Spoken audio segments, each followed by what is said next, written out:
Is there a reason why we don't want you to fall? Look, it's way down there. Okay, time to learn a little bit about Fort George. In today's money, it cost about £1 billion to build this back in the 1700s. It's still used as a military base.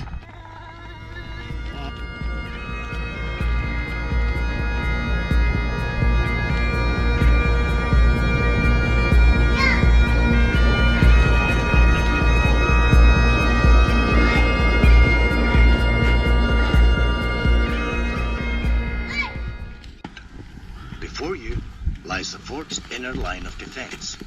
If you look up, you'll see that there are sentry boxes all along the rampart from where your every move could be watched, and heavy guns are pointing at you. This bridge spans the principal or inner ditch. In emergencies, this ditch was intended to be flooded. If you look to your right, to the far end of the ditch, you'll see a small door in the wall. This is the sluice, originally intended to let water in.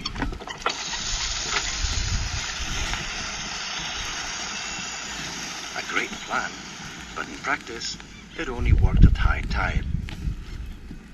Let's now walk towards the main gate, the fort's official approach, and its lavishly coloured and gilded coat of arms.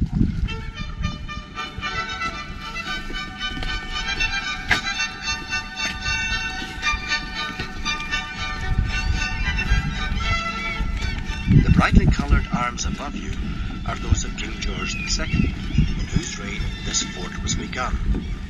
In the left corner, you can see the arms of Scotland and England, the standing or rampant line of Scotland, and the three lines of England.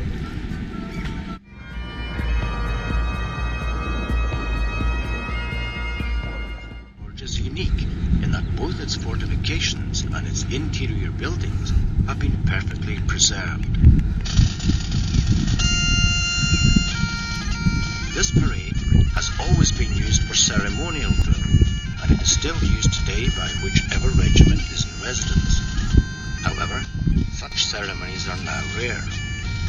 Regular drills are carried out in the barrack square, further down the central path. In the 18th and 19th centuries, the prestigious Georgian buildings in front of you were the residences of high-ranking officers and the fort's permanent staff. The two buildings on either side of the central path and the buildings above the open-fronted arcades provided rooms for the fort's gunners and the senior staff officers, such as the surgeon and the chaplain. For much of the fort's life, the gunners were made up from the companies of invalid soldiers. These were artillerymen injured during foreign service, but fit enough to man home guns in peacetime. While the infantry regiments marched in and marched out, the gunners and the senior officers all remained here for long periods of time, and some of these officers had their wives, children and servants living with them. A fort as remote as Fort George was, after all, a small town in its own right, and behind the severe facades, everyday life continued.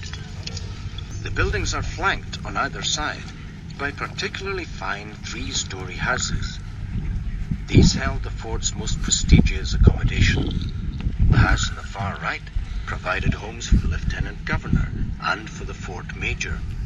The latter was usually the most senior officer permanently resident in the fort. The identical building on the far left was originally the governor's house. Becoming a fort's governor was an honorary appointment.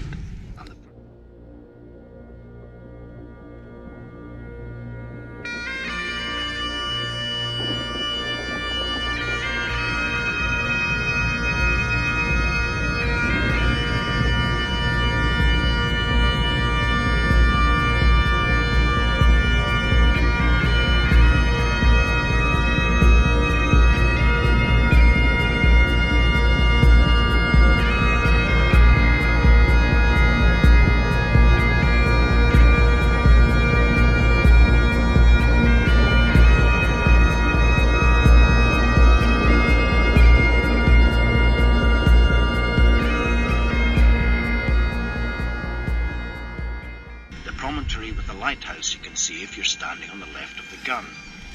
This was to become particularly important when, in the 1860s, a French attack was feared imminent. As a consequence, this side of the fort was rearmed. Why? Yeah. Let's direct our attention to the gun now. This gun, or more specifically the carriage in which it's mounted, holds clues to an interesting development in military technology. It dates from the early 19th century. The wooden carriage allows the gun to be run backwards and forwards to enable the gunners to load the gunpowder and shot down the barrel by that gun. You'll be able to appreciate how Fort George could control the narrow shipping lane from the North Sea to Inverness. Point Battery, where we're standing now, was intended to defend this mile-wide channel between the fort and Chanonbury.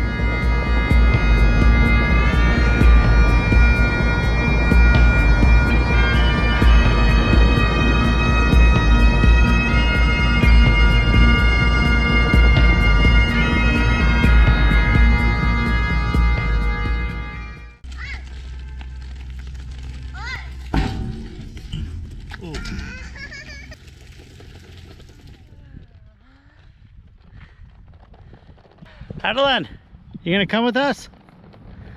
Okay, bye-bye.